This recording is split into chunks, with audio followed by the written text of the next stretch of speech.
Okay, it's wonderful to see you all here today. For those of you who aren't speaking directly in English too, welcome. For those of you listening on earphones in French, welcome. I was here about a year ago, and when I was here a year ago, I was also in Strasbourg for a conference with principals and teachers.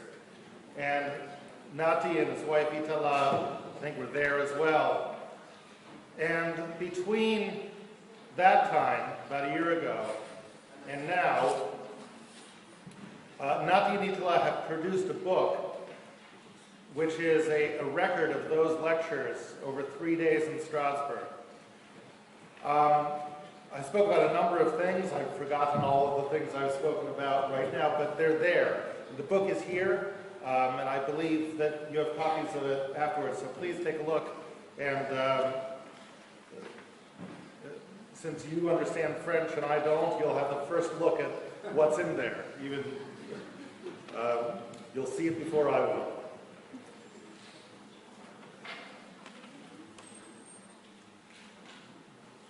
I want to share with you today something that I've been working on recently. Something I've discovered recently that's very close to my heart. And I want to introduce it to you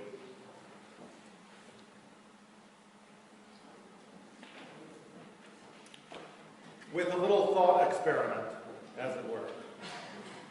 Imagine for a moment that you lived a full life, and after 120 years, you leave this world. You go to heaven, and the angel in charge of new arrivals in heaven greets you at the door with an apologetic look on his face. And he says, "There's nothing to worry about. You've lived a wonderful life, and we have a beautiful place in heaven reserved for you. Unfortunately," he says, "housekeeping is running a little bit slow today, and your room is not quite ready yet. Give us a couple hours." But again, with this very apologetic look on his face, he says, "But I have something very special planned for you to help you pass the time." He says, "Right over here on this next cloud over, there is a wonderful coffee shop. And I would like to invite you to have the experience of your life, or the experience of your death, at this coffee shop. And here's what I'd like to offer you. Pick any major character, any major figure from all of Tanakh, and I'll call them over. And you can spend an hour in this coffee shop with them, and you can get to know them as if they were your friend. Really understand who they are. So just give me the word, and I'll call them over. Who would you like me to call?" You feel a little bit on the spot. You hadn't expected this, but you have a minute to think about this. Who would you talk to? The trouble with living 3,000 years after the Bible was written is that here are these figures that we want to know, and yet they're not here. We're separated by 3,000 years between us and them, and the only thing we have as a way of getting to know them is a book.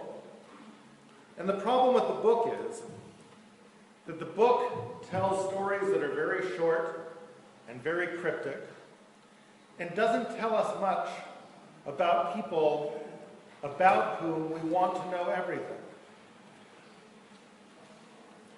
So here's your chance to really get to know someone. Who would you choose? I'll tell you one of the people I would choose.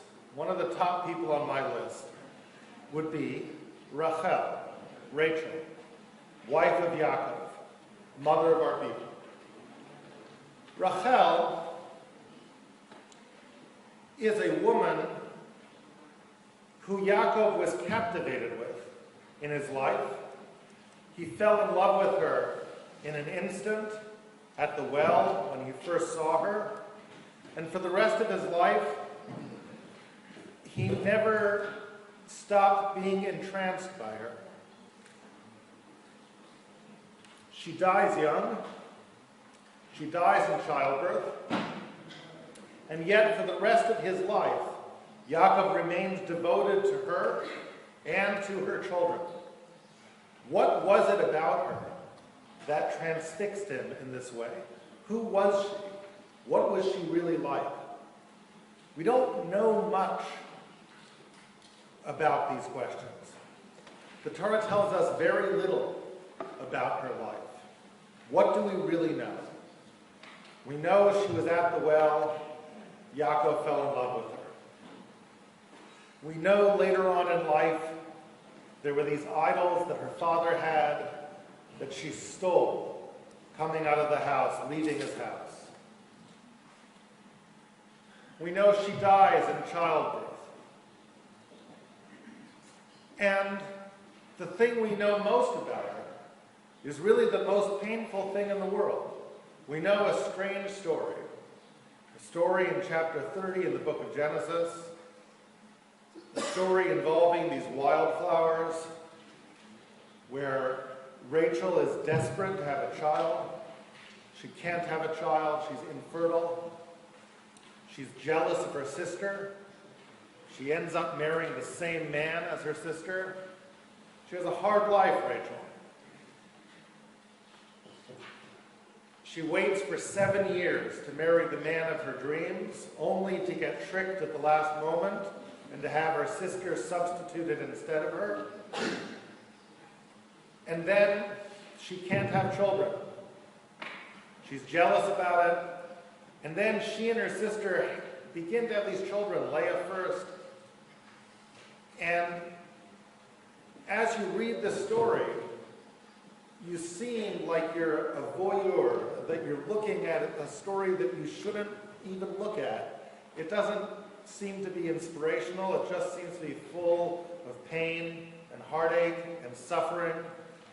And you get this intimate look at details of Rachel's life as she struggles with infertility and jealousy that you don't even feel you ought to be looking at. And that's what we know. That seems to be all that we know about Rachel. So if I'm successful tonight with you, what I want to do is to try to recreate the coffee shop experience in heaven with you.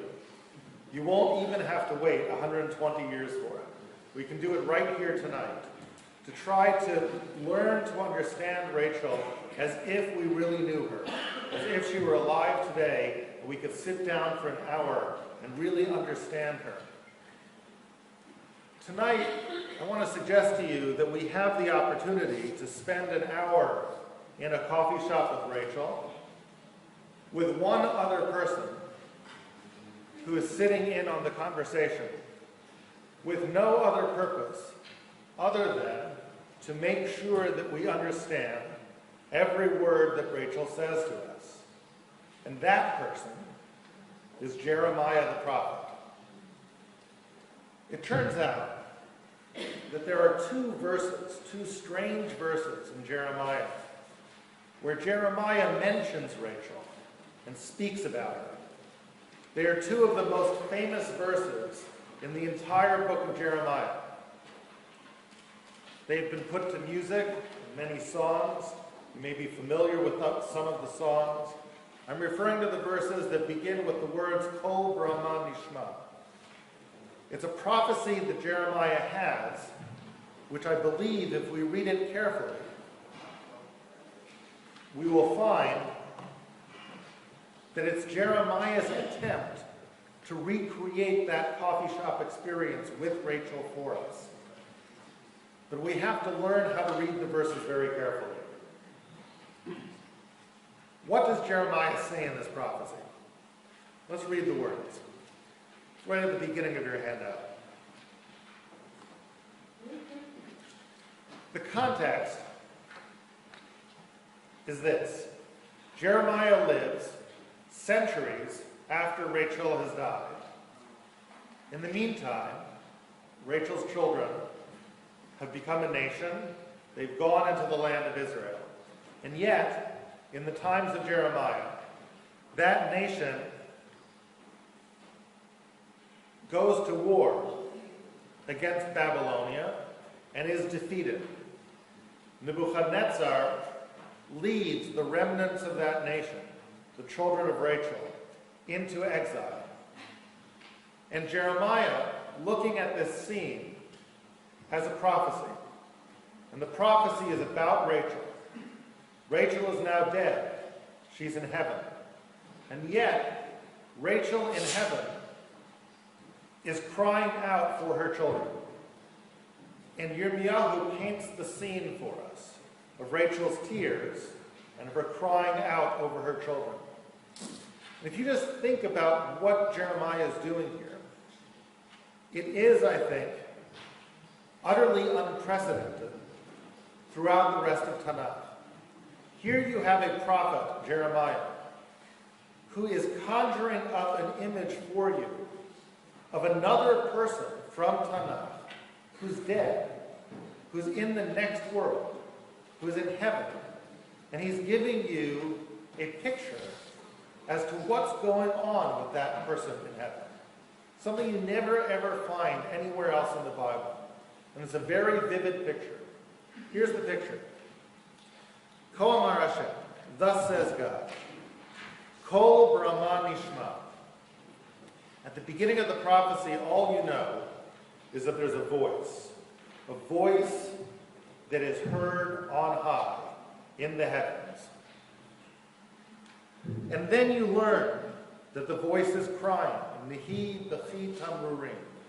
This voice is crying, Tamrurim. Tamrurim is from the word mar, but the word mar means bitter. It's a bitter cry, but it's even more bitter than bitter. Mar with an extra resh. The extra resh, marar, makes it even more bitter. A terribly bitter cry. Who's crying like this? Rachel. Rachel mevaka al banel. It is Rachel. Rachel is crying over her children. Me'ana linachem. She will not be consoled. All sorts of angels offer consolation. Put an arm around Rachel, try to make her feel better. She will not be consoled. There is nothing you can say to Rachel to make her stop crying. She's weeping bitterly and will not stop. Why is she crying? She's crying al baneha. She's crying over her children. Ki einenu. Because they are gone.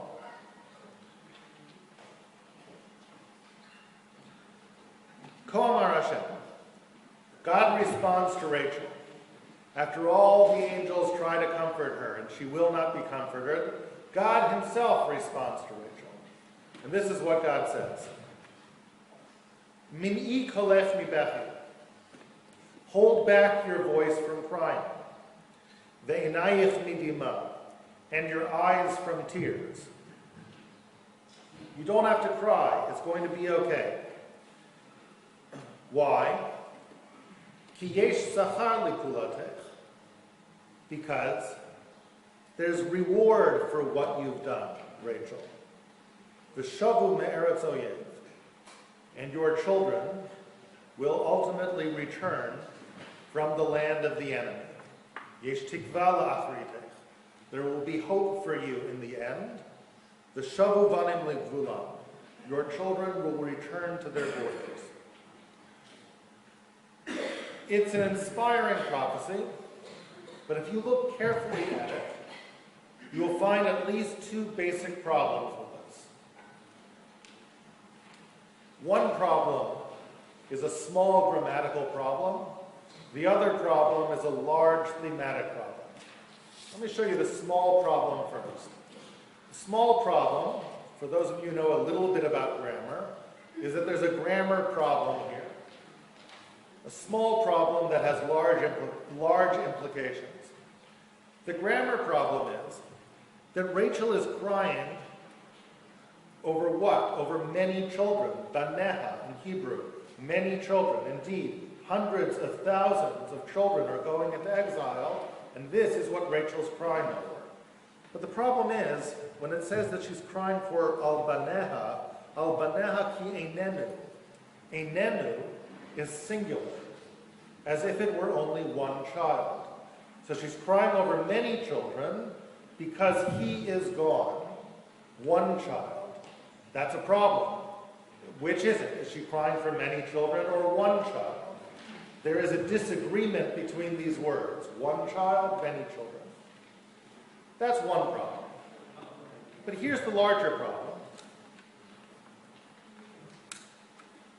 If you were God, and you were answering Rachel, and you were going to tell her not to worry, you were going to soothe her tears, and tell her that her children will come home, why would you be doing that? Would you be doing that out of compassion, out of mercy? Or would you be doing that out of justice? Most of us would say out of compassion. Here is a mother who is crying over her kidnapped children, over her children that have been taken from her. There is no greater scene that you could imagine that would pull at your heartstrings, that would make you feel compassion and mercy than this, than a mother crying over her lost children. So if I were God, I would have said, Rachel, do not worry. Everything will be fine. Rachem arachamenu, I will have compassion upon you. I'll bring your children back. Something like that. But God's words to Rachel are strikingly different than this. What God says is, Min'i kolech mibechi. Hold back your voice from crying. Ki yesh sachar lipulatech. For there is reward for what you've done. Well, play that again. What does that even mean? There's reward for what you've done? There's reward for your actions? Reward is something you get because you deserve it. God seems to be saying, your children are going to come back, but not because your tears have aroused compassion in me. Your children are going to come back because there is reward that's due to you. I'm giving you your children back because in a world of justice, you deserve to have these children come back because you did something. Yesh sachar lipulatech. There's reward for what you've done. The great question is, what has she done? What did she do already? You look throughout her whole life, and what did she really do that you would say deserves such great reward? Centuries later, Rachel will get reward for what she's done. What did she do? If she's crying to God, you wouldn't get rewarded for crying. You don't get rewarded for crying. Someone listens to your tears because they're compassionate to you. But no, God says, I'm not listening to your tears out of compassion. There's reward. You've done something. So Jeremiah creates this huge problem. He defies our expectations.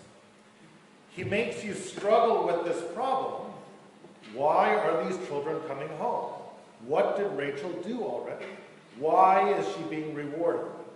And seemingly, Jeremiah gives you no hint whatsoever as to how to solve this problem. Seemingly, you're entirely on your own if you want to figure out why Rachel should be rewarded. But only seemingly is that true. If you look again carefully at what Jeremiah is saying, I want to suggest to you tonight that Jeremiah is explaining to you what her actions are, explaining to you where the reward comes from. He's telling you that Rachel deserves reward, and he's also telling you where that reward is coming from. You just need to listen to him carefully, and he'll tell you. So here's the game I want to play with you. We're going to read Jeremiah's words one more time. But this time, as we read them, ask yourselves a question. Where have you heard these words before? Because it turns out that Jeremiah didn't just make up the words of his prophecy. He got almost every single word from somewhere. He's borrowing words. And he's not borrowing them from anywhere in the Bible. He's borrowing them all from one story in the Bible. Every last word of Jeremiah's prophecy is borrowed from Rachel's story, from the story of Rachel in the book of Genesis. And if you look at Jeremiah's words carefully, he is reconstructing for you nothing less than his view of that story. And that's the coffee shop. He's saying, let me tell you what was happening in that story. Let me walk you back through that story so you really understand it. So let me begin with this. Let's see if we can find those hints that Jeremiah is dropping for us.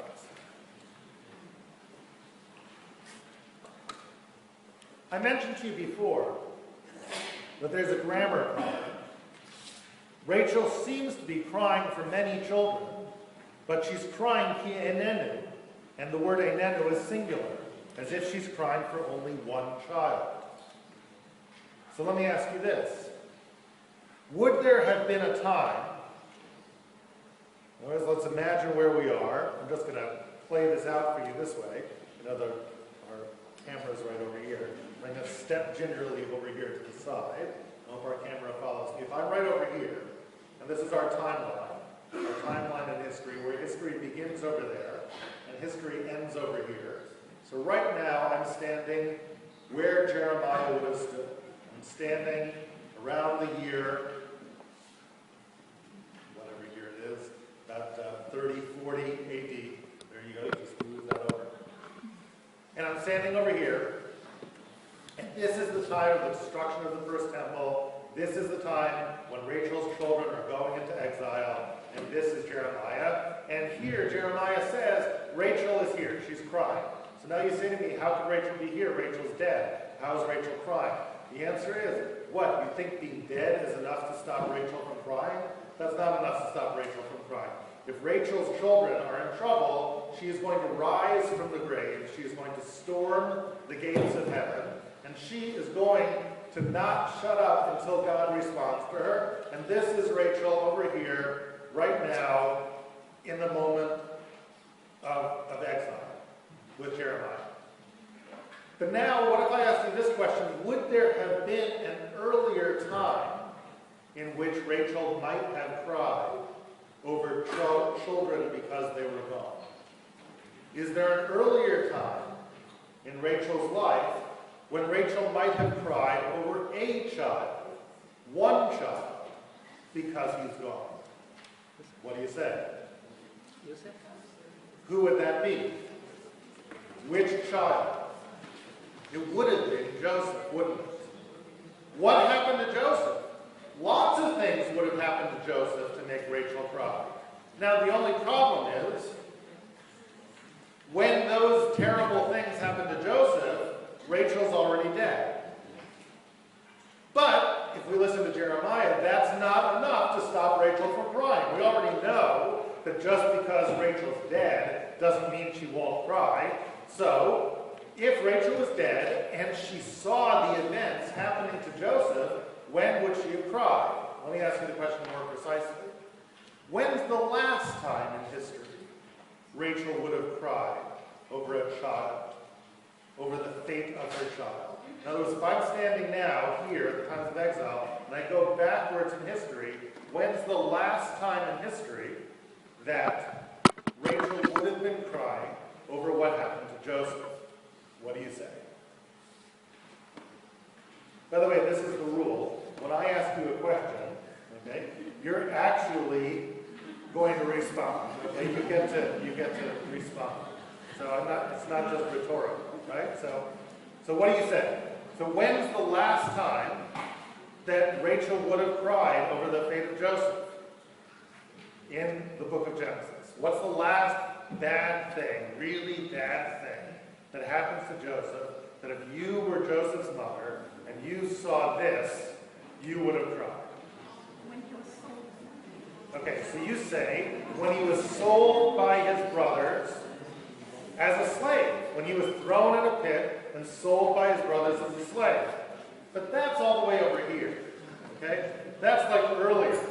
I'm looking for a time that's later. I'm looking for the last time that Rachel would have cried, because even after, she for sure would have cried when she saw Joseph put in a pit. Wouldn't you cry if you saw your child thrown in a pit by his brothers and sold as a slave? Yes, but that's over here.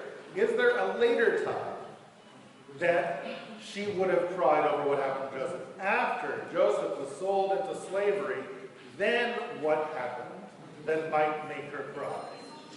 When he remained in prison, maybe? When he remained in prison? When he went to prison. How did he get to prison? That was a really painful story, wasn't it?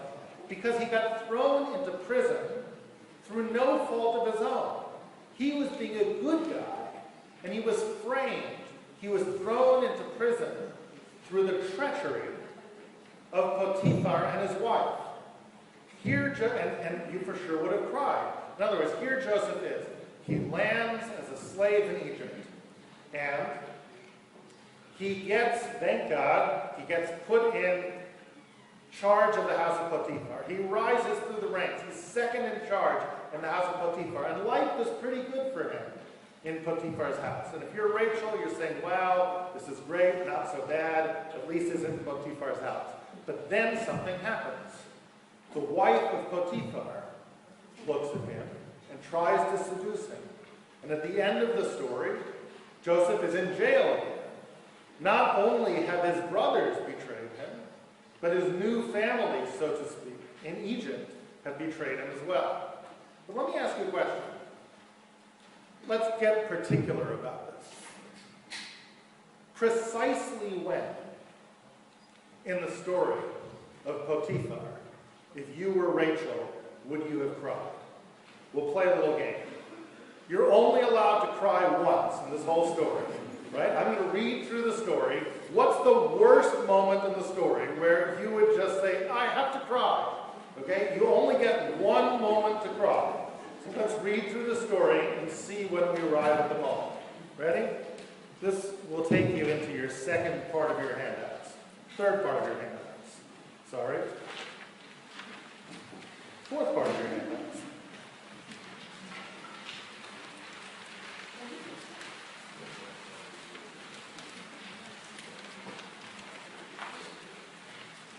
Okay, let's start reading from verse 11. Vayihi kayom hazeh, vayovo habayito la'asot malachto. And it happened on that day. He came home to do his work. Ve'ein ish me'amshei habayit sham b'bayit. And no man was there in the house. But tipaseo bebigdo. And she grabbed hold of his coat, lemor, saying, Shifta imi, sleep with me. Vayazov bigdo biyadav. And he was stuck. There was nothing he could do. So he had to actually slip out of his coat and leave her with the coat. So he left her with the coat, vayonos vayetze achutza, and he ran outside. Now, if you could have stopped him right now, you might have said, Joseph, that's a little bit dangerous. Because if you leave her with your coat, what does she have? Right? She has evidence now.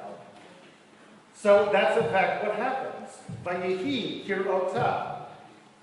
Kiazav bigdo biyada, and then she looks and she sees she has his coat. Vayonas vayetze achutza, and he's ran outside. So if you're Rachel now, you see this is not good.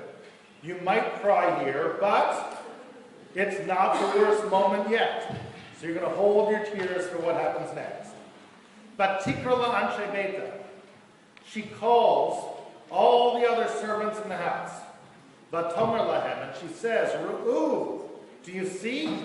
Hevi lono ish ivri l'tzachek banu. There's this Jewish servant that came here to seduce me. Ba elai lishkavim. He came to try to rape me.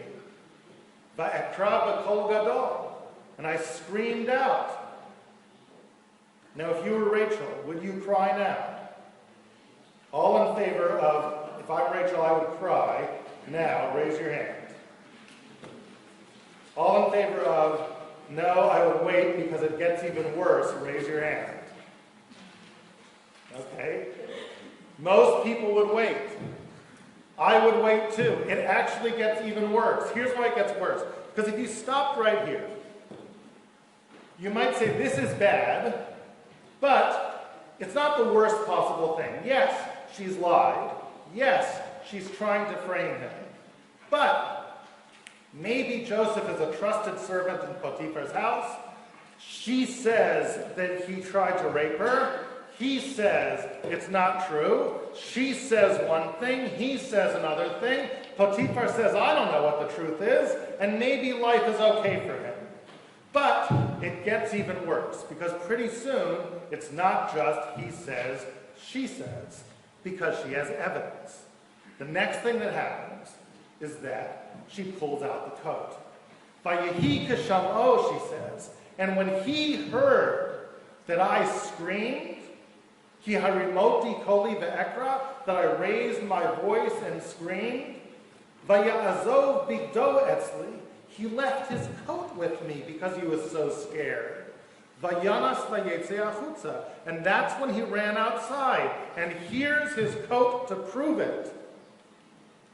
Now that's the moment you know that Yosef's going to prison. You know it's over. Right? In America, we had this trial, the O.J. Simpson trial. I don't know if you followed the O.J. Simpson trial.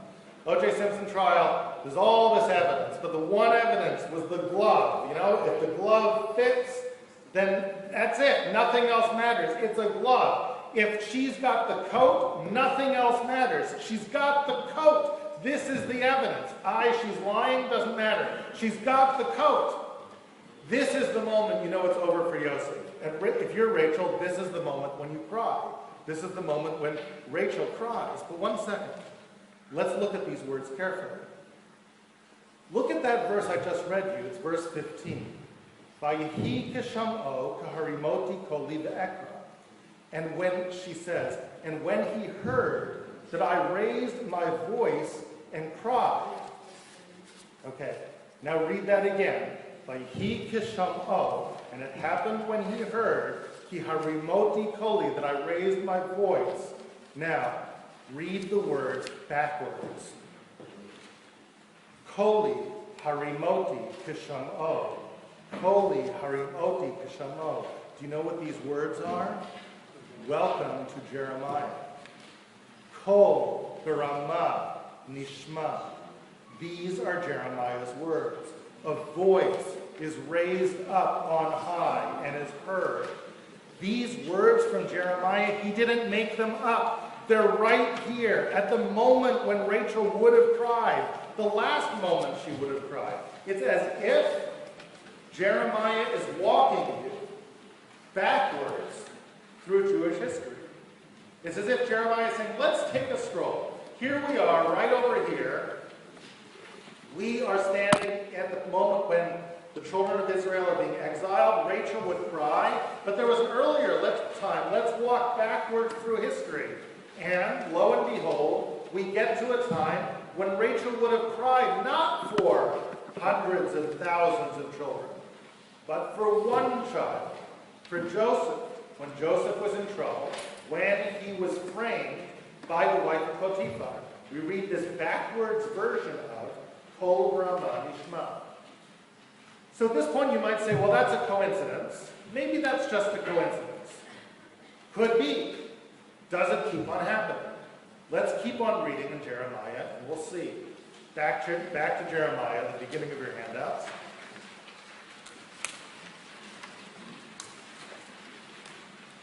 Okay. I asked you before, if you were Rachel, would you have cried for Joseph? And some of you said, well, I would cry when he was framed by Potiphar. And you said, well, I would cry earlier when he was thrown in the pit by his brothers. So let's see if we hear allusions to that earlier time? It turns out we do. Nehi b'chi tamrurim. The next thing we hear is that Rachel, she's crying on high. Nehi b'chi tamrurim. She's letting out a great and bitter cry. The word tamrurim is mar, bitter, with an extra resh. 2 reshes, even more bitter than regular bitter. Marar, tamrurim. Tamrurim, or marar with 2 reshes, is a very unusual word in the Bible. The first time it appears in the Torah is in a very strange place. The first time you have men resh resh is in a blessing that Jacob gives to his child at the end of his life. Which child? Turns out it's a blessing that he gave to Joseph, Rachel's child. And here is what Yaakov said to him. And you'll find this in the second, number 2 in your handouts. Said, Joseph, you're a very special child, Chaf Gimel, but vayimararuhu, they embittered your life, didn't they? One of the great questions, and one of the great unanswered questions in the Torah, is whether Jacob ever found out about what the brothers did to Joseph. We don't really know. But this verse here is the closest the Torah comes to telling you that Jacob knew. Vayimararuhu, they really did embitter your life, didn't they? Rashi, commenting on this, explains. Rashi explains, or midrashically expands upon, the 2 ratios in the word vayimararuhu. And Rashi says, they embittered you twice, didn't they? People embittered your life twice. One time they embittered you was when Potiphar and his wife threw you in jail. But even earlier, Rashi says, they embittered your life when your brothers threw you in a pit. These are the 2 great times your life was embittered. And now, Jeremiah uses this same word that Jacob used in his blessing to Joseph to describe Rachel's tears. Kol brahma nishma, a voice is heard on high, a verse that cries tamrurim, as if she's crying for more than one time, not just because Jacob was framed by Potiphar, but because he was thrown in a pit. And if we keep on reading, we will keep on hearing this language. Next, the next thing Jeremiah says, Mevaka al baneha. Rachel, mother of these children, is crying over her children. Now, in Genesis, in the book of Genesis, do we ever get a picture of a parent who is crying over a child? In all of the book of Genesis, does a parent ever cry over a child? The answer is yes. Yaakov. Who does Yaakov cry for? Yaakov cries for Joseph. When he finds out that Joseph, when he is presented with a bloody coat, when he thinks that Joseph has been killed in the desert, Jacob cries. The words there are vayef goto aviv. He cries. Jeremiah seems to be saying, you think that Jacob was the only one crying? You think that just because Rachel was dead, she wouldn't have cried? No, Rachel mevaka al baneha. Rachel too. She was a mother. She was crying. It's the same word in feminine. She's crying. And then you get the next words. Me analina chen. She will not be consoled. Those words too come back in the Joseph story. Me analina chen is just the feminine form of vayima'en lichitnachen. The Bible tells us that when Jacob found out that Joseph was dead, right before vayef goto aviv, right before he cried, it says vayima'en lichnecha. He refused to be consoled. All of the brothers came to try to console him. He would not be consoled. All of this language is taking us back earlier and earlier into the story of Joseph. Does it continue to take us even earlier in the story? It does. Look at the next words. Me anali nachem. Rachel will not be consoled. Al banah, on her children. Ki einenu. Einenu. That was the word that didn't fit. It was the singular word. She's crying over one child. The word einenu, where is it used in Genesis? In Genesis, the word einenu is used a number of times to refer to a missing child. Way back in Genesis, before Potiphar, before father's tears, before father refused to be consoled, the very first person who found out about the loss of Joseph was his brother Reuben. And when Reuben came to the pit and saw that his brother wasn't there, he came back defeated to his other brothers. And he said, I don't know what to do. Hayeled einenu. The child is gone. That one special child, he's gone.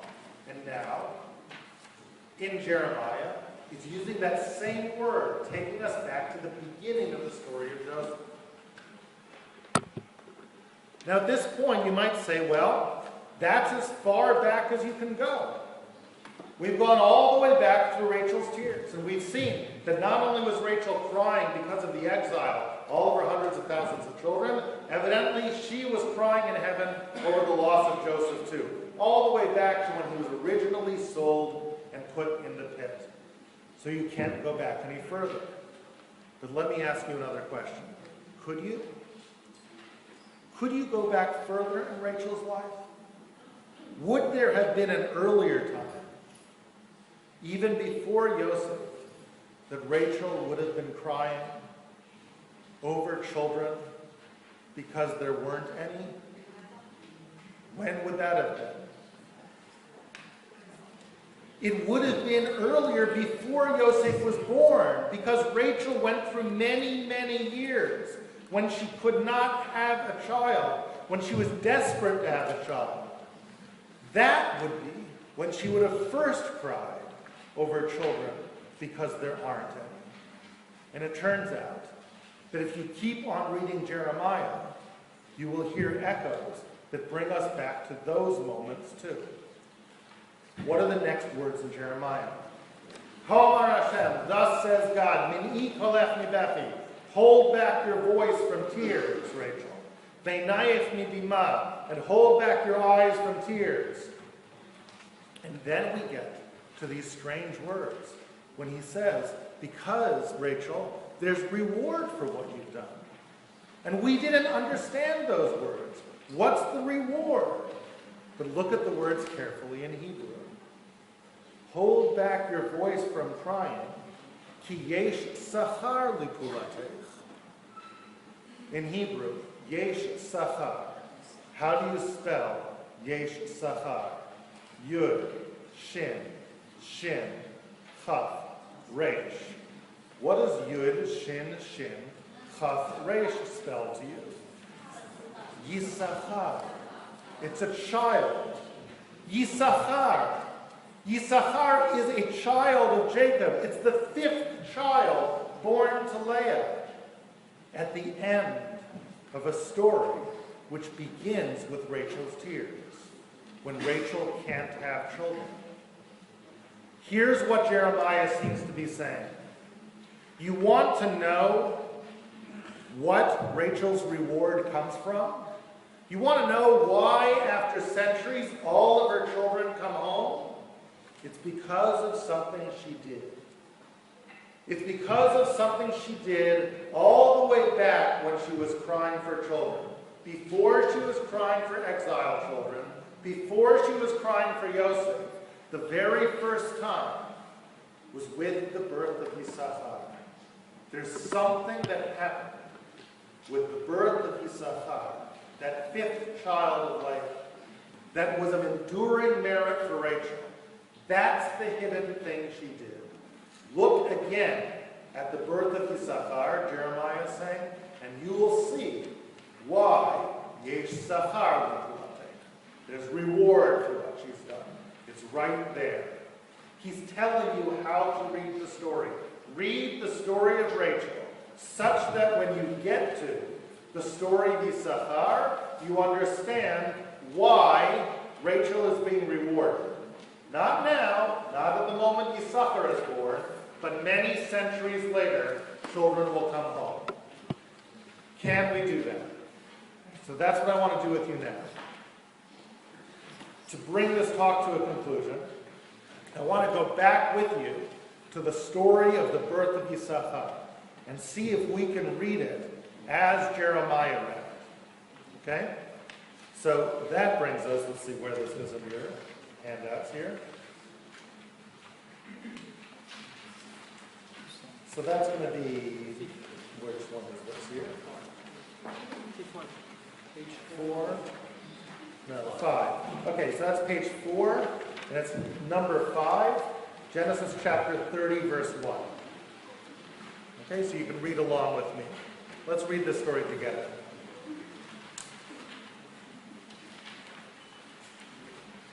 Let's understand what happened to this point. What happened to this point is that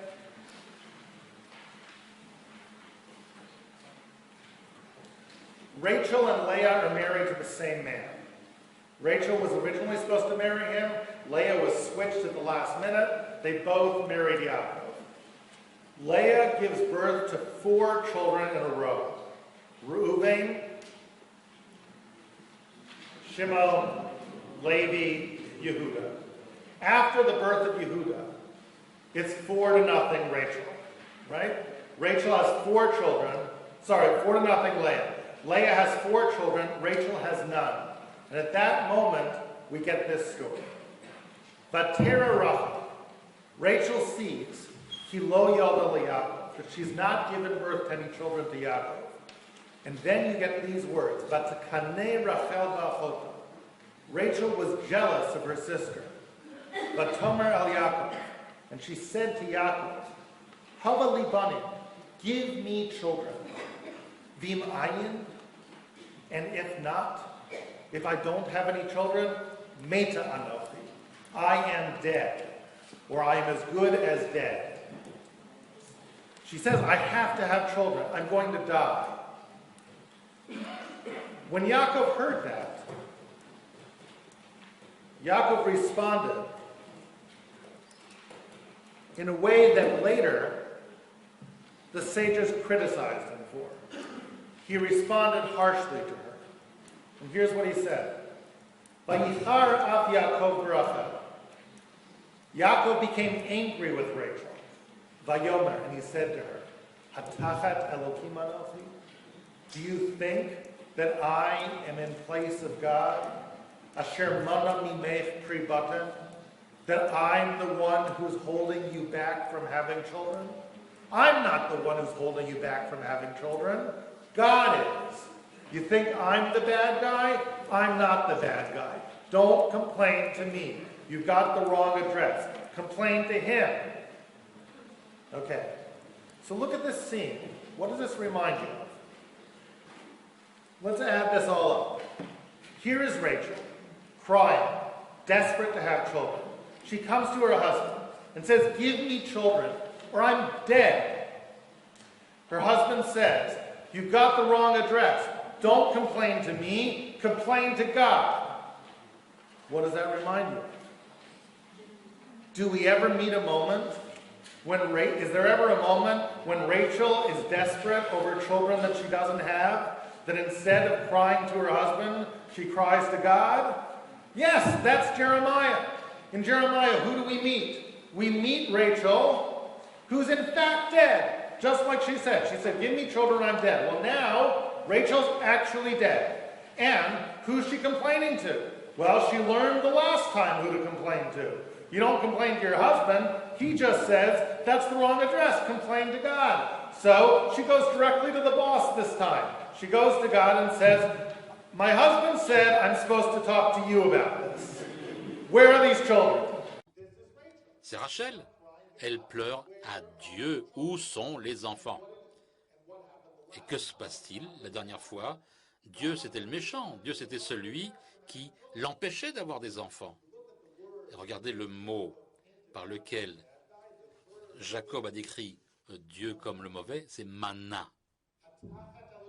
Atarat Elohim Ani, Shemana Mimech Bribeten. Est-ce que c'est moi qui, à la place de Dieu, t'ai empêché d'avoir des enfants? Mana, t'as empêché. Et que dit Dieu cette fois, en revenant à Jérémie? Après que Rachel se soit plainte, la morte se plaint à Dieu des enfants en exil, Dieu répond quel est le premier mot dit par Dieu? Min i kolech mi bechi, retiens ta voix des pleurs. Les mêmes mots que Jacob a utilisés, le même mot que Jacob a utilisé et que vous avez entendu. Vous avez entendu votre mari dire c'est de ma faute à moi, c'est moi le méchant qui t'empêche d'avoir des enfants. Non. Maintenant, c'est Dieu qui utilise ce mot pour te dire retiens tes larmes, retiens ta voix. J'ai utilisé ce mot par compassion envers toi et je te dis tout ira bien. Il y aura des enfants après tout. Mais il faut attendre parce que le sra, c'est pas encore. Qu'est-ce qui se produit ensuite dans l'histoire de la Genèse? Rachel va voir Yaakov. Yaakov dit c'est pas de ma faute, va voir Dieu. Alors Rachel dit d'accord, je suis coincé. Donc tu sais ce que je vais faire? Je vais te donner Bilha, ma servante. Peut-être que je n'aurai pas d'enfants, mais d'une certaine manière, Bilha, si elle peut avoir des enfants, peut-être que moi je peux élever ces enfants-là. Et au moins, j'aurai une expérience de maternité dans ma vie. Bilha connaît Jacob et elle conçoit, elle a un enfant. Lorsqu'elle a un enfant, Bilha, Rachel appelle cet enfant, dans le verset 5, et Vatomer Rachel, verset 6. Et Rachel dit alors, Rachel le nomme. Et avant d'arriver à ce nom, mettez-vous à la place de Rachel. Si vous, après toutes ces années, à la fin des fins, vous avez un enfant que vous pouvez élever. Oui, d'accord, ce n'est pas votre enfant biologique, mais voici un enfant que vous pouvez élever, l'enfant de Bilha. Et vous êtes tellement heureuse que vous voulez remercier Dieu pour cela. Que diriez-vous? Vous pourriez dire, merci Dieu, tu as eu beaucoup de compassion pour moi, tu as fait quelque chose vraiment de bien pour moi. Mais c'est pas ce qu'il dit. Écoutez bien ce qu'il dit. Vatomar Rachel, Danani Elohim, Vegam Shama Bekoli. Dieu m'a jugé et il a écouté ma voix aussi. Écoutez ma voix, c'est un petit peu comme de la compassion, mais il m'a jugé. C'est pas du tout de la pitié. Tu m'as jugé. Tu étais devant le tribunal de justice. Tu as étudié mon cas et tu m'as mis devant le tribunal. Et finalement, je suis sorti du tribunal et j'ai gagné. C'est une chose bizarre de dire cela. Et on peut se poser la question, est-ce qu'elle a raison ou pas? Une des choses étranges sur les noms que ces femmes donnent à leurs enfants, c'est qu'on ne sait jamais si c'est vrai, si c'est juste ou injuste. C'est leur perspective, c'est leur point de vue. La Torah ne dit pas que c'est bien ou que c'est pas bien. C'est comme ça qu'ils l'ont vu, elles, ces femmes. Comme si elle était devant un tribunal et que Dieu l'avait justifié et lui avait dit, oui, tu as raison, tu as gagné. Mais voilà le problème. Si vous êtes devant un tribunal, normalement, il y a deux parties devant un tribunal. Donc, si elle gagne, ben, qui est-ce qui a perdu? Quelqu'un veut bien donner une réponse? Qui est l'autre avec laquelle elle se bat? Comment commence l'histoire? Tekaner Rachel Bachota. Rachel est jalouse de sa sœur. Elle semble être en bagarre avec sa sœur. Paraît-il, semble-t-il, elle contre Léa. Et ça, c'est quelque chose qui fait peur. Parce que si elle se voit comme ayant gagné, si elle pense que Dieu l'a justifiée, elle, qu'est-ce que ça dit au sujet de Léa? Est-ce que Dieu a dit que Léa a tort? Est-ce que c'est un gain pour Rachel et une perte pour Léa? Voilà la chose qui fait peur ici. Le problème là, si vous étiez la sœur de Léa et Rachel, vous savez, les sœurs sont censées s'aimer l'une l'autre. Et si vous pensez là que Dieu est sorti des cieux et vous a dit que toi tu as raison et ta sœur a tort, c'est une situation très difficile dans laquelle se trouver. Et voilà ce qui se passe ensuite. A second child for Rachel. Look at this name. Vatomer Rachel, Rachel says, Naftule Elokim niftalti imachoti. Struggles of God, I have struggled with my sister. Gam yacholti, and I have held my own. I have prevailed. Vatikra Shmo, Naphtali. And therefore she called him struggle. Well, that's a step closer to the edge of the cliff, isn't it? Right? Struggles of God, I've struggled with my sister. It reminds you of Jacob's struggle with the angel. You see, it's one thing to struggle with your sister when it's not a struggle that God is involved in. But what happens if God is involved in the struggle? A divine struggle. I have struggled with my sister, and I've held my own against her. You see, when two people are locked in struggle, what's the way out? Eventually, what's the way out? Well, if they're enemies, one can destroy the other, but if they're sisters, you hope at the end of the day, or brothers, that there's another way out. At the end of the day, it's compromise. When somehow I can see your way of looking at it, you can see my way of looking at it a little bit, and we can go on. But there's one thing that will stop compromise in its tracks, that will destroy the possibility of compromise. When I'm battling someone that I should love, and I think that God is involved in the struggle, and I think that God is on my side, how easy is it for me to compromise now? If God is on my side and I compromise, what am I saying to God? Do you see the problem here? I'm throwing God down to the floor. God, you're on my side and I'm compromising? How can I compromise? And you hear people say this over and over again. Go to court and listen to people. Ask them why they are in court. And how many people will say, it's not the money, it's the principle of the thing. I'm standing up for the truth. This is the way. Do you see? It's like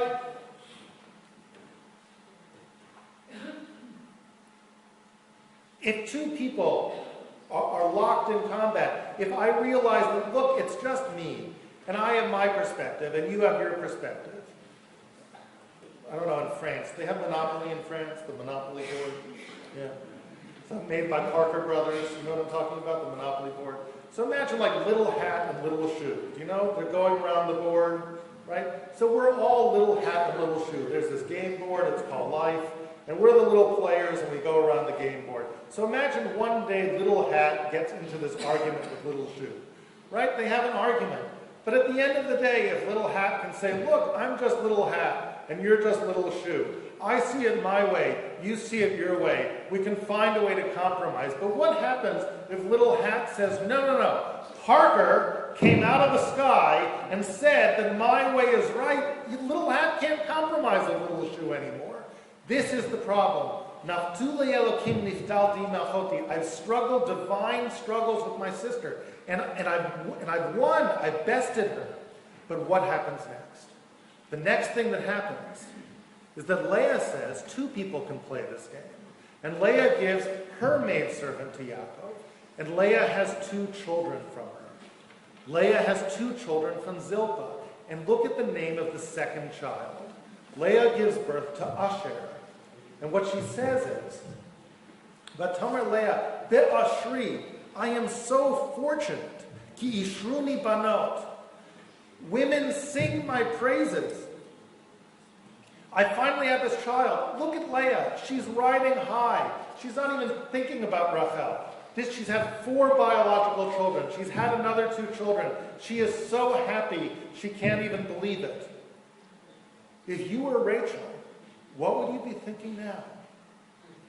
If you were so sure that God was on your side because your maidservant finally gave birth to 2 children, and he's on your side and not Leah's, and now Leah gives birth to 2 more children from her maidservant, what do you think now? Everything is destroyed. Your whole way of looking at things is destroyed. And that leads us to the mysterious story of the wildflowers. One of the most mysterious stories in Genesis. Vayelech Reuven b'mei kitzir chitim. Reuven then went in the wheat harvest. Vayimtza dudaim.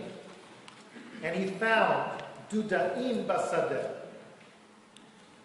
The question is, what are dudaim?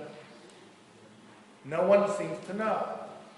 There are raging debates among the commentators what the dudaim are. There's some sort of flower. Many commentators say that they were aphrodisiacs. That's why they were important. They were struggling over these flowers for love. Others say no, they were fertility drugs, and they were struggling over it because of the fertility qualities. Others say they were charms, and they meant this, and they meant that. So it's a very mysterious story, the dudaim, because there's so much debate over what they were. I want to suggest to you a radical possibility. That it doesn't matter what they were. That the search for what they were actually distracts you from the meaning of the story. Think about this. The word dudaim never appears anywhere else in the entire Chumash. This is the only time it appears. And the Torah doesn't tell you what they are. So let's just add it up. If the Torah doesn't tell you what they are, and this is the only time the word appears, does the Torah think you know what they are? No. The Torah knows you don't know what dudaim are. And it doesn't matter. The Torah is saying it doesn't matter what these are. They're these things. X. Let dudaim equal X. It doesn't even matter what they are. It's completely a red herring. It's not the point. If that's not the point, then what is the point? The point isn't what the dudaim are. The point is who brings them and why. Who brought the dudaim and what was the meaning of that gift? Vayelech Reuven b'mei kitzir chitim. Who was Reuven? Reuven was Leah's first child. Put yourself in Leah's shoes. Ask yourself why these dudaim are important. Here is 6-year-old Reuven coming through the fields. He finds these dudaim. You know what Rashi says dudaim are? Rashi says they were worthless wildflowers. They were weeds. They were dandelions. Rashi says that Reuven wouldn't take wheat because he didn't own the wheat. He didn't want to steal wheat. He took stuff that nobody cared about. It was just a bunch of dandelions. He gathered a bunch of dandelions and he brought them to his mother. And with a big smile on his face, he said, "Here, Mom, these are for you. If you were Leah, why do those mean something to you?" You know they would mean something to you. You know what moment this is? You see, when you're parenting a child, for those parents in the room, and those who are not yet parents, parenting is great, but it's a lot of work. And for the first X number of years, as a parent, all you do is pour energy into your children. You give everything to your children. And your children are completely dependent upon you. And they can't really give you anything back. But then there's this moment. Child's 4, 5, 6 years old. And one day, you find the child in the kitchen with a box of crayons. And they're scribbling. and making something. And then the child, this big smile, comes to you and says, "Here, Mom, here's this card.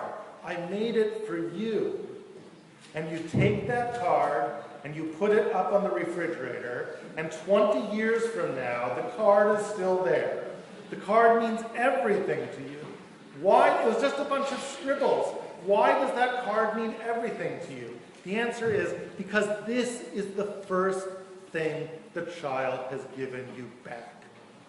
Eventually in life, your child becomes your equal, returns and gives to you the first moment. It's like the bikurim. Bikurim. What are bikurim? The first fruits.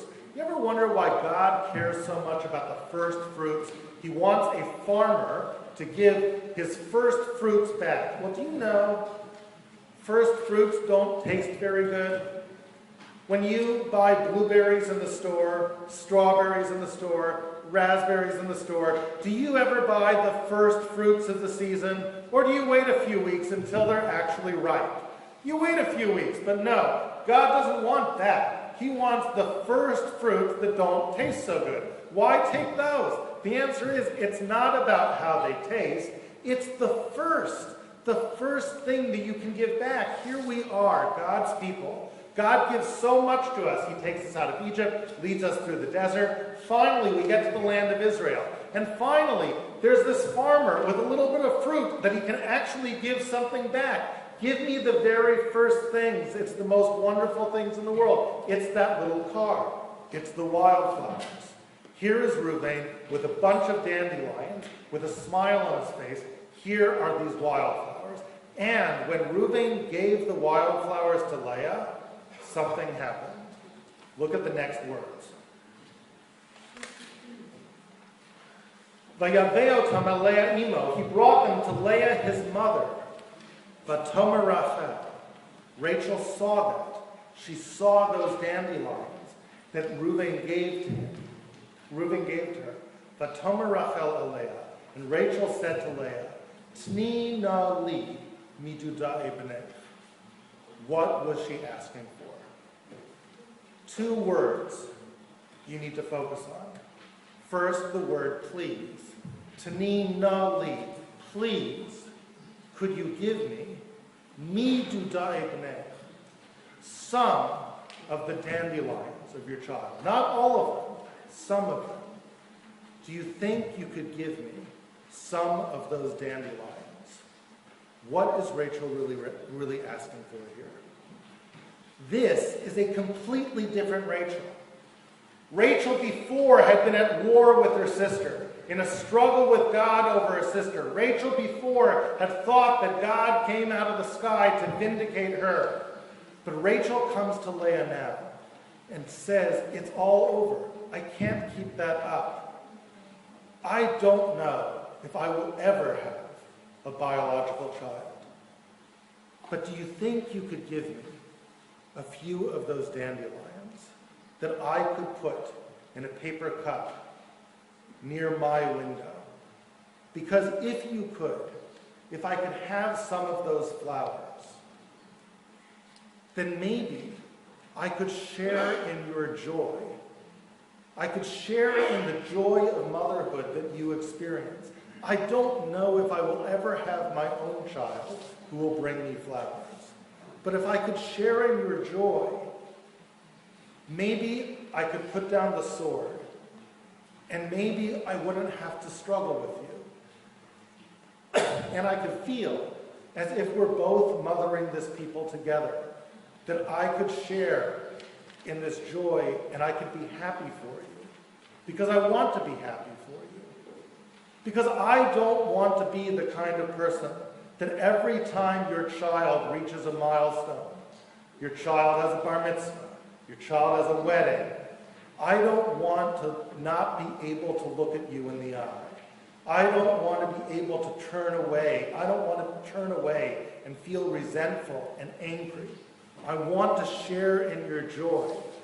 Could you give me some of those wildflowers? Because if you could, if I could share in that joy that you experience, I wouldn't have to struggle. We could put it behind us, and we could go forward together.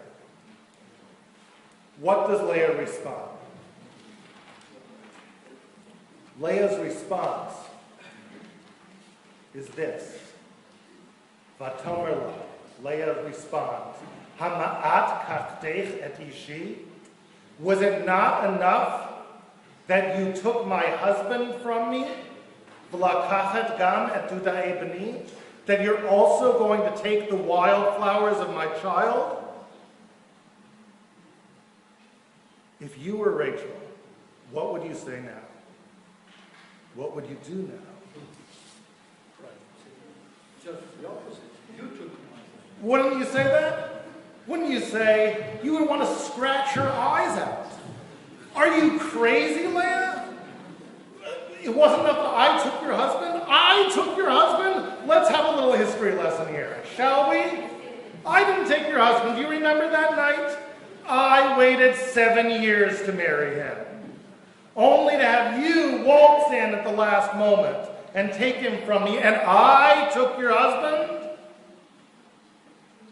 Take your stupid wildflowers, right? That's what you would say. But that's not what she said. Look at what she actually says. But Tamar Rachel, and Rachel says, Lachain, if that's the way it is. Strange thing to say, if that's the way it is. If you really see it that way. Lachain yishkav imach halayla. He really should be with you tonight. What is she saying? What I want to suggest is, at that moment, she sees something that she had never seen before. It turns out that there is another way to see this whole story. This whole time, you've seen the story through Rachel's eyes. I've led you to see it through Rachel's eyes. But there is another way to see it that's equally valid.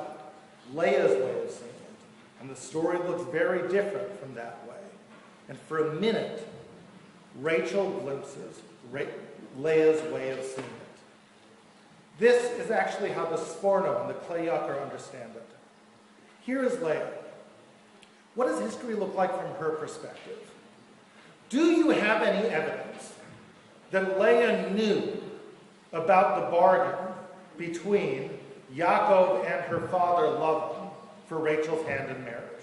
You do not know that Leah knew that. But even if Leah did know, put yourself in Leah's shoes. One day, Lavan decides to convene all the townsfolk for a big feast. Vayas Mishtem, he makes a big feast. And in the middle of the feast, he doesn't say why, he comes over to you, Leah, and says, put on a white dress. You're up. What are you going to do? You're going to say no? You don't get to say no if you're Leah in that position. She was forced into that. Leah's position is, I didn't ask to be in this position. I got put up there by my father. I couldn't really say no. But after that night, that terrible night, and it was an awful night, I was married to him already.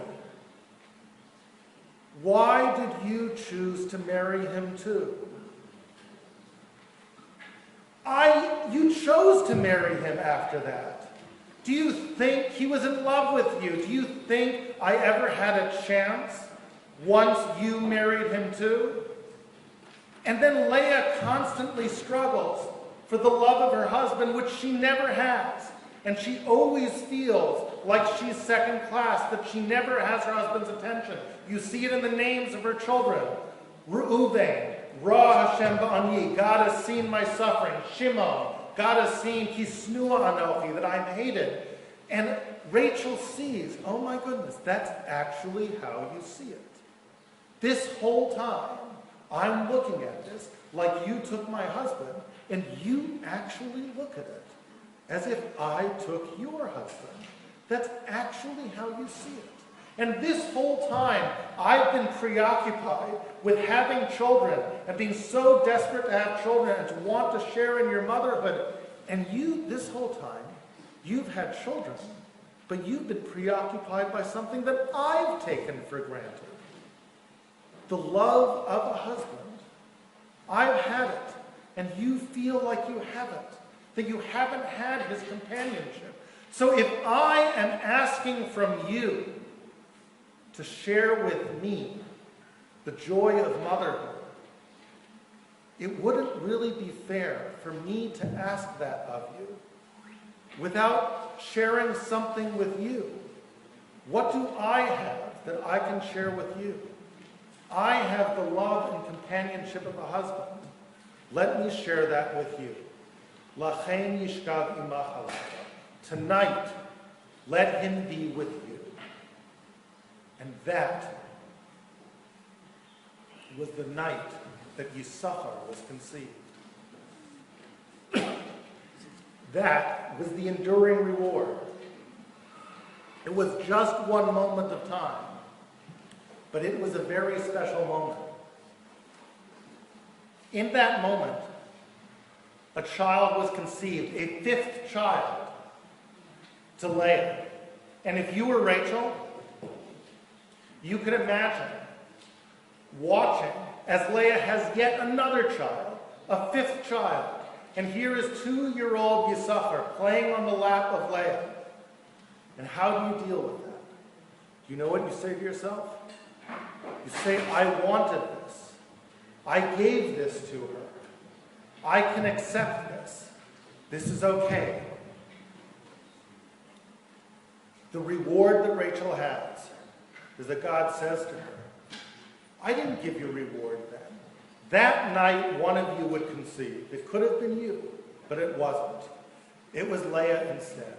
Leah had Yisachar. And you know what? You, Rachel, the old Rachel, the way Rachel would have looked at it when Rachel was in struggle with her sister, you would have looked at Yisachar, and you would have seen Yisachar in the camp of a rival. You would have said, that's my child. It ought to have been my child. And it's in someone else's domain. Do you know the reward I'm going to give you? You don't see it that way anymore. You let her have that child. You willingly gave her that child. So do you know what's going to happen now? There's going to be a time when your children really will be in the camp of a rival, in the domain of a rival. Not a nice rival like your sister, not a pretend rival like your sister, but an actual enemy like Nebuchadnezzar. And it won't be one little child like Yisachar that you will see in your rival's domain. It will be hundreds of thousands of your children in your enemy's domain being led off to exile. But when that happens, yesh sachar lipulatech. There will be reward for what you've done. V'shavu me'eretz oyev. They'll all return from the land of the enemy in reward for you having given this child and turned a rival into not a rival, into someone who was in fact your sister. What happened that night, and with this I close, what happened that night was a moment of truce, a moment of reconciliation. And that moment changed everything. Here's why. Rachel and Leah are at war with each other. But where did the war come from? It didn't really come from Rachel. It didn't really come from Leah. It came from a circumstance that they were in. A terrible circumstance. A betrayal at the hands of their father when one girl was switched for another under a chuppah, and all the pain that they have comes from that one poisonous knife. Think about it. If you were Leah, your husband didn't like you so much. Okay, but if he wasn't married to Rachel too, maybe I could bear it. If you were Rachel, okay, you don't have children. That's tough. But if I wasn't married to Leah too, and she's having child upon child after child, it wouldn't be as hard. The pain comes from that terrible night, that night of deception and betrayal by father. How do you get over that night? How do you ever get over it? If you're Rachel, if you're Leah, how do you get over it? How do you keep that night from haunting your dreams? Because it always will. When you go through trauma and you don't face the trauma comes back to haunt you.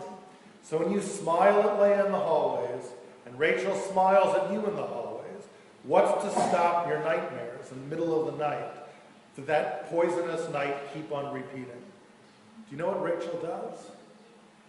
Rachel, after Leah has 4 children, in the middle of the story of the Dudaim, says, I'll take the Dudaim, but you, Leah, you be with him tonight. It's a night that I should be with him. Instead, I want you to be with him. What does that remind you of? Was there ever another night when Rachel was supposed to be with Yaakov, but instead her sister Leah was with him instead? That was the first poisonous night. This time, Rachel is replaying that night. But do you know how she's replaying it? Differently than the last time.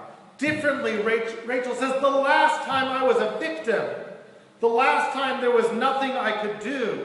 I sat on the sidelines crying in my room when you went to him. And that's haunted my nightmares. But you know what's going to stop the nightmares? I'm going to look that night in the eye. And you and me, we're going to recreate that night. I'm giving you that night out of choice now. And once that happens, that night no longer haunts Rachel. And it no longer haunts Leah either. Because what did that night look like to Leah? It's a crazy thing that Leah says to Yaakov after she gives the wildflowers. You know what she says? Read the words. It's crazy. Here's what Leah says. Pasuk Tet Zayin, verse 16. Vayobo Yaakov min hasadeh. Yaakov came back from the field at night. Vatetzeh Leah likrato. And Leah dances out in the fields to greet him. Vatomar, and she says to him, Elai tavo, you're coming to me tonight. Because I've rented you tonight with some wildflowers. What the heck is this? You talk to your husband like this? What is he? He's some dial up. This is crazy. I mean, I've rented you tonight. How could she say this? What does she mean? Is she out of her mind? Why does she say this? Do you know why she's saying this? Because she's replaying that night too, from her perspective. What did that night look like from her perspective? Why was she, Leah, so haunted by that night? Because here she was when her father said, put on that white dress, and she was forced into that situation. She got between Rachel and Leah. There was a deal. There was a barter. There was a contract that Yaakov had worked for 7 years, and there was a barter between father and Rachel he was working, and instead of the work, he was going to get Rachel. And then Leah disguised herself. She had this veil, and Yaakov didn't know. So there was this contract that wasn't fulfilled, and this woman who you couldn't see who it was. So you know what Leah says? I've arranged, Yaakov, for another contract. I've arranged for another deal. I've bought you tonight. Do you remember when you bought Rachel for those 7 years of labor? Well, this time I bought you for some wildflowers. I have a deal, and you know who the deal was? With Rachel this time. Yeah, she knows about that deal. And you know too. Because here I am, no veil. Leah, hi, it's Leah this time. This time you're coming to me. There's a contract that we have. And if you agree, then Yaakov, you're replaying that night with me. And all that time that I've been haunted, that I look back, and I felt that I was hated, because I got in the way between you and my sister, because you didn't know, and I felt so guilty about that. If you come to me tonight with this contract, on the night that should have been Rachel's, when Rachel knows, and you knows, and you know, and there's no veil, then that night, that poisonous night is gone. It can't haunt us anymore. And from then on, you never hear Leah talking about being hated anymore. The poison of the night is gone for both of them. That's what they did that one night. It's just one little moment of reconciliation, easily missed. But Jeremiah gives you that coffee shop experience. Says, you want to know who Rachel was? This is who Rachel is. When you teach your daughters to emulate Rachel and say, be like Rachel, you don't be like Rachel because her skirt was 2 centimeters below the knee or a little bit higher from the, right? That's not what it's about to be Rachel. It's about to be Rachel is the woman who replayed that night, that haunted her and her sister, that brought peace at the end of the day between her and her sister. And in the end, the reward for that was so great that her children, all of her children, would finally come home.